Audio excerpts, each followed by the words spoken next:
Quick disclaimer before we get into this video. Don't watch this if you haven't watched the entirety of The Last Airbender. There's spoilers ahead, everybody. You have been warned. Let's take a journey into one of the greatest finales in animated TV show history, the final battle between Aang and Ozai, the epic point the entire series had been leading to. I want to address why I think Aang's decision of non-violence was correct, and why supposed flaws brought up, like the use of deus ex machina, and the idea that it was a less emotional fight than the Final Agni Kai, not to say that that wasn't amazing, I love that equally as much, are incorrect. Now, Aang's decision not to kill Ozai is hotly debated and argued for and against. Before I go into it, I agree with two things. Yes, the lion turtle energy bending plot reveal is a deus ex machina. And yes, Ozai is not a great villain. What? He agrees with those? Yeah, I do. Okay, calm down. Regardless of these facts, my argument still holds merit, and I'll go into why. In a nutshell, it 1. Fulfilled Aang's character arc, and 2. Made the series memorable, exciting, and emotional. Aang's decision to not kill Ozai helped him, number 1, stay in character, stick to his morals, and not be confined to violence and his past avatars and his own history of genocide. He did not give in to anger and forget his upbringing and teachings of the airbending monks. The only thing I'll concede though, because yeah, I also know that nothing can be absolutely perfect, is that the deus ex machina of Aang getting pushed into a rock which realigns his chakras, allowing him to get into the avatar state again, it's a cop-out, and it's a moment of useless deus ex machina simply used for entertainment. We didn't need that. We wanted to see Aang somehow gain that ability back himself. But in terms of the big deus ex machina everyone hates on, the main one, I disagree with you. I disagree with the majority. The lion turtle works. It's not for entertainment value, and I agree totally that the energy bending ability was convenient to take Ozai's power away, even though it had been hinted about in the series before, if you paid attention, that is. But it was a beautiful use of deus ex machina nevertheless. Using energy bending to take out Ozai is miles more interesting than a basic character like Ozai dying. There would be no significance to that at all, and the ending would feel flat. Here's something I always say and truly believe: not all deus ex machina is a sign of bad storytelling. Deus ex machina is defined as a literary technique where a conflict in the plot is solved in a sudden or unexpected way. I think this case is a great exception to the myth that all deus ex machina is to be avoided. It's not an inherently bad technique, it can just be misused, and yes, it has been misused often, I agree. As Quora user Michael Bauschwitz points out very well, a correct way to do it clearly demonstrates to the reader-listener that it serves a greater purpose than the plot itself. This could be theme, entertainment value, or overall message.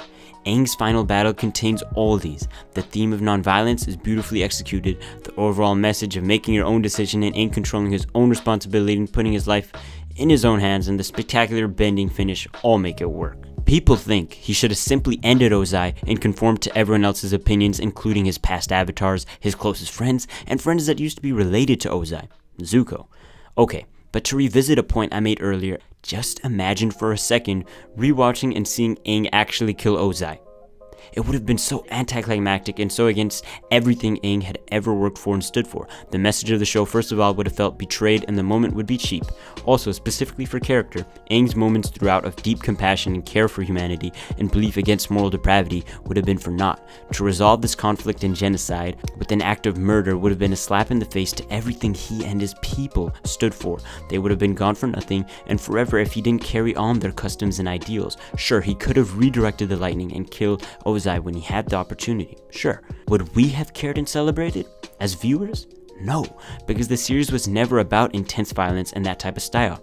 It was about friendship, forgiveness, and tackling moral depravity. Not shying away from the reality of the subject, of course, and especially for Aang, it was about navigating through this moral depravity that was faced on him throughout the show with his own set of ideals. So what Aang did by finding his own solution was infinitely better. Number 2, a final death scene of Ozai would have been boring and useless, as well as empty and devoid of physical struggle for Aang. So we get a high-paced, riveting, and ruthless fight scene instead. This is what I was arguing for, that this scene was actually both entertaining and emotional, which people seem to not see. Try to tell me this wasn't epic on a grand scale. Just the area that they were fighting in was crazy, with all the obstacles around and the fact that they had all the elements to bend. Aang could use his power to the fullest. Now for comparisons to the Final Agni Kai, I get it. This is where we get into the emotional part.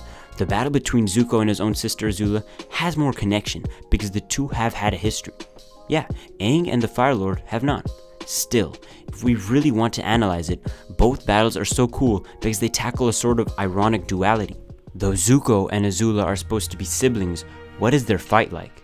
The music is not intense, it is more tragic, as both fight devoid of emotion. Azula doesn't care about Zuko, and neither does Zuko care about Azula at this point.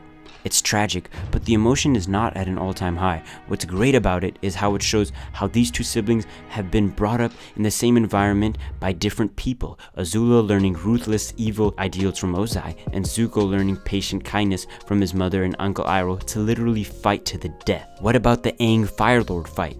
It's supposed to be devoid of emotion, as the two don't know each other and it's just two powerful people, right? Nope. Yeah, we don't care about Ozai, that's true.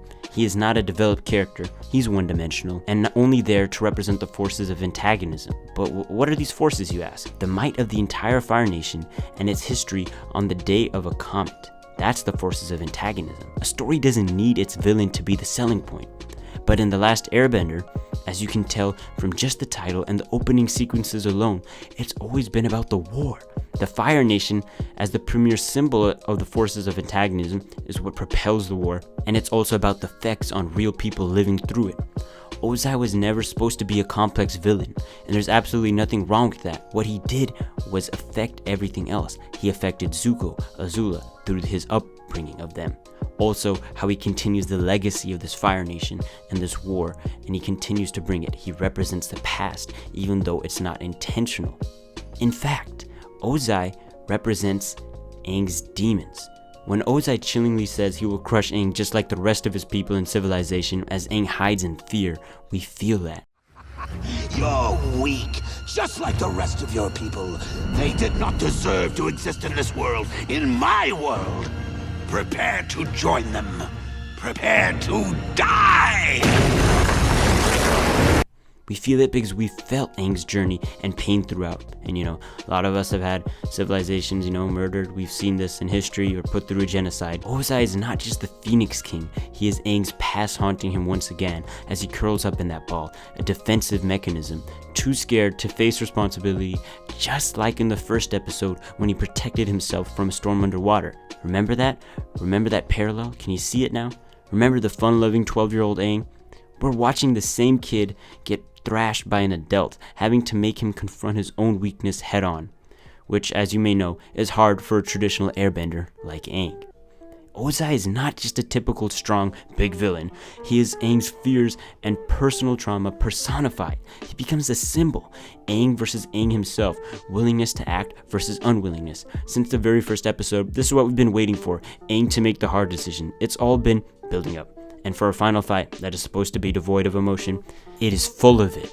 From the dilemma to kill another human being to save a world, from the dilemma of personal belief versus betterment of society, and the human relatable trait of just paranoia and fear that Aang experiences in that ball makes this scene so powerful. I can't understand how anybody doesn't see the beauty in it. So when he gets into the avatar state and beats the crap out of Ozai, we as the audience don't see a death around the corner.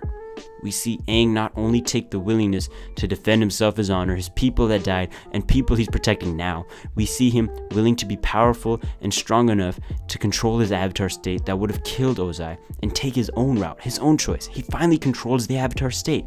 This has been going through the whole series up to this point.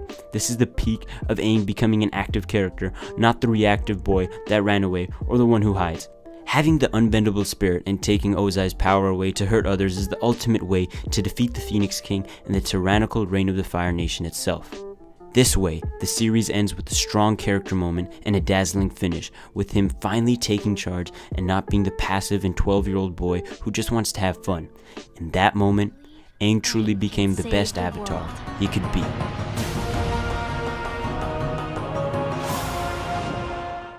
Thank you guys so much for watching. Means a lot.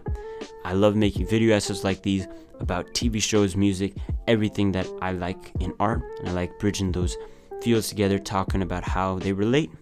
That's what I love doing. Like, share, subscribe for more. It would mean a lot if you join this community. Tell me what you think. What are your opinions on my opinion? But other than that, Thank you for watching. And until next time, it's been In Depth Deep. We out.